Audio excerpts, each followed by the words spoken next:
race this thing out on the racetrack. What about a former Indianapolis 500 winner and Formula One winner, Juan Pablo Montoya? He is the early leader, the 32-year-old from Colombia, showing the way here at Texas Motor Speedway.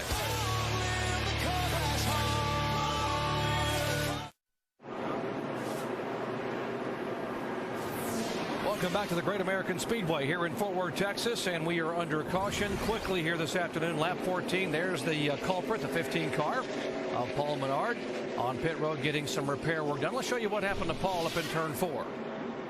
Looks like Paul just got high in the racetrack, went at turn 3, trying to be really run that high line, and Andy, the car just got out from underneath him. Looks like he got a little too high.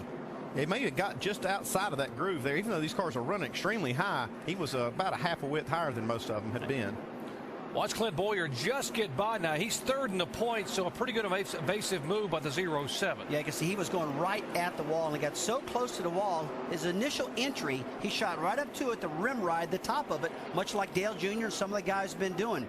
But he just got about a foot too high, got up in that dirty part of the racetrack, and the back end of that car came around on him. You can see him keep driving the car to keep it off the wall. Did a good job. Stay within striking position. Then the last 50, 60 laps, they'll go for the W here at Texas. Back on top, we go to the dock.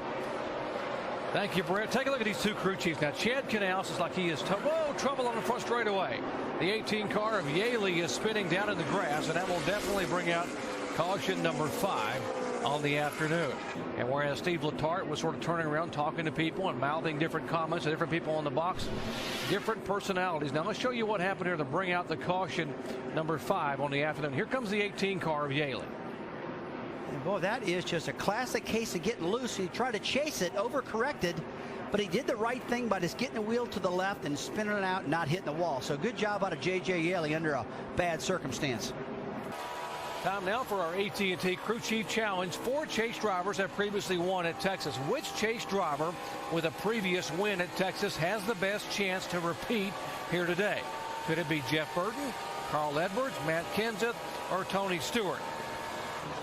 Oh, trouble on the racetrack. Heavy contact with the 40 car. Oh, and more contact. There's Bill Elliott and Kyle Petty. And remember, the owner points very critical to both those cars, the 45 and the 21.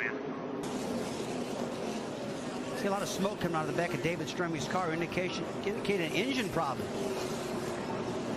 He's got a left rear tire flat right here. Man. Oh, he goes up and just gets the side of Kyle Petty right in front of the 21 of Elliott. He has nowhere to go. It looked like he was going to be fine and get the car down on the apron, and then the car just took a dead right. I mean, boy, you go up in a racetrack and the car's coming at you at over 200 miles per hour. He had no chance, and these guys got wiped out because of it. Right on the bottom of the track on the apron, a dirty portion, and loses it. Kyle Petty trying to hang on to a top 35 spot in owner's points. He was 34th coming in here. Oh, there's the car going right up across the racetrack into Kyle Petty's door.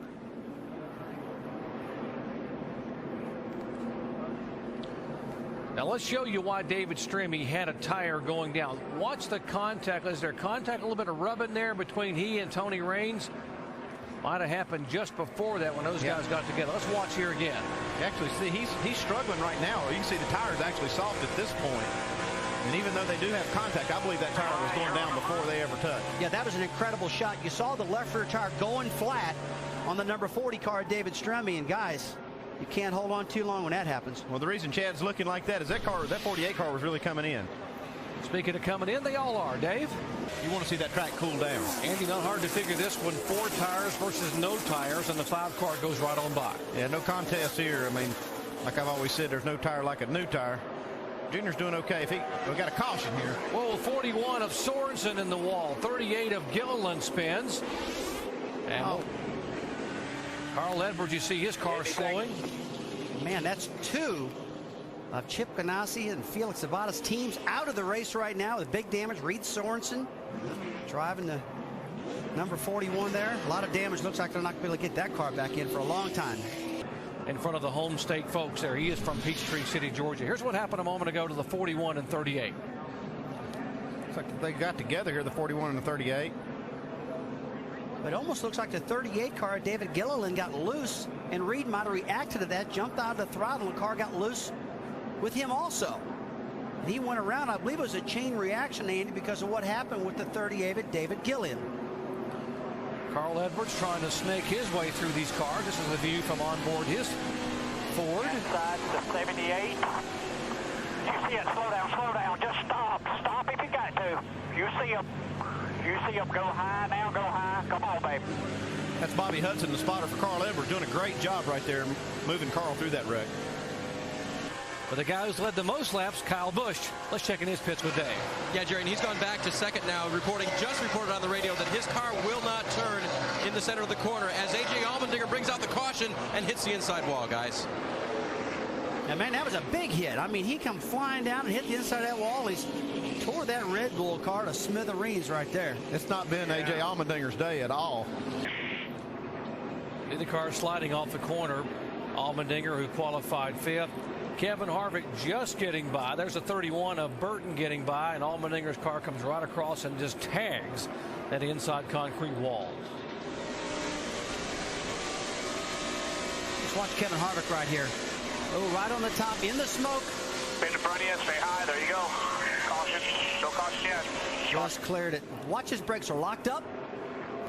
And that was it. But guys, right before that, the brakes were locked up and he let off the brakes and that thing took off and running the wall. And that's one thing you don't want to do. You always want to keep the brakes applied. And generally the car will spin to the bottom and stop. And Matt Kenseth will take the lead. This is typical Matt Kenseth style. He rides around most of the race, looks at his watch, and finally says, okay, it's time to go. He's good at these races. Oh, spin off at turn 4. Rumble the 20 car, 38 involved. Harvick gets through.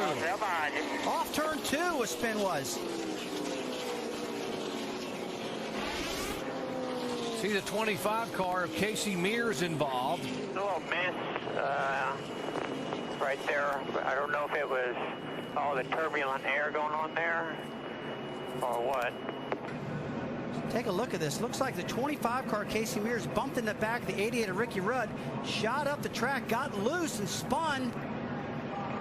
And they all started taking evasive action. Dale Jarrett. Wow, look at the hard impact. He's in it. 29 car Harvick able to get in the back of the 38 and get by. There's Mears involved. Reagan heavy hit for David Reagan, the rookie contender. 66 involved as well. Mayfield. Looks like Casey Mears just came up behind the 88 car and is trying to look for a hole or a way to go, and maybe just got a little bit loose. There's the contact. Mears and Stewart right in front of 38. Got nowhere to go. Harvick into the back of the 38. Wow, how did Kevin Harvick? He was right behind the 38 and splits Stewart and Gilliland. Guys, that was incredible what the 29 car Kevin Harvick just did. He was in solid smoke. Let's take a look at this again. Got one spin in front of you. Go high, go high. Well, we already gave him the good hands move. I guess we need to give it to him again. All right, good job. We got the fender, I think. We'll give him the two hands move on that one. Great effort by Kevin Harvick. Mike. Back at Texas Motor Speedway, folks, things have just changed in a hurry here. Caution for the 11th time, and it was the battle up front that we were watching every single lap. Kenseth and Hamlin on the bottom of the racetrack and top of the racetrack coming off. Now watch the dicing here between the 17 and 11. And they were passing back and forth, Andy. Big crossover move right here with Denny Hamlin underneath the 17. And this kind of swapped spots on these guys. And then they were just duking it out lap after lap. And now Denny Hamlin's on the bottom of the track. Kenseth gets it outside. Boom. He gets him in a left rear quarter panel. Knocks him sideways. And he takes himself out. Big damage. Duncan Checkenhouse decided he didn't want to wait 30 laps to find out if they're going to be short or not, or what their situation is. So he just radioed in after he talked to his little math wizards down here in the pit box, and this is what he told his driver, Jimmy Johnson. All right, but I need to start backing off just a little bit, saving me some fuel. I need to save me about 3 laps total. And Checkenhouse waiting for a caution flag, desperately telling his driver, who just avoided somebody on the track, guys. I believe that's the 78, just avoided him. So keeping his eyes open and hopefully going to conserve enough fuel to make it to the end. Jamie, still no caution flag. A caution would be a huge help to Jimmy Johnson. This is Joe Nemechek, by the way, who they announced this week has just signed a 3-year contract with this team, Furniture Row Racing. Hoping to go to a 2-car team in 2008. He scrapes the wall, but is able to make it down on the inside to pit road. And we will stay green here with 41 laps to go. He is laying down the lap stock, but maybe at just a slightly slower pace. He was asked to save fuel by his crew chief, Alan Gustafson. He, of course, asked, can we make it to the end? And Gustafson said 3:34, but this is going to change everything. Biffle crashing. Greg Biffle brings out caution. Great report, Dave. It just all changed right here. Show you the contact here that brought out the caution for Greg Biffle here on lap 298. Same deal as before here. He just gets a little bit sideways, loses the thing. Yeah, this is the second time this car, just like you said, gets out from underneath them right there. And he's trying to run so high, and the car just doesn't have the grip. Ryan Vickers coming by. That was the contact on the hood. And there's the fire that erupts. You're talking about the oil cooler, the fire that erupts in the front of the car underneath where the driver is sitting. Yeah, and as long as that engine's spinning over, this is pumping oil out on the headers, and it just makes an intense fire, as you see here. Finally just told him to stop the car. Maybe the fire will go out and he can just jump out of it. And Andy, you need the spotter to help you because you have no vision. You can't see out of the front of that car. And it's a good job, the spotter, to get out of the car, stop it. Just stop it there. I mean, because the driver can't see that flame. You cannot see that flame. And I had a big blow up in Michigan one year, big fire. And I had to rely on the spotter to tell me where to stop and where to turn the car to get out. And that's why the pits are closed, because it's right there where you would come on to pit road there, and it has it blocked, so they currently have the pits closed for all the drivers. Let's check in on our ESPN dish.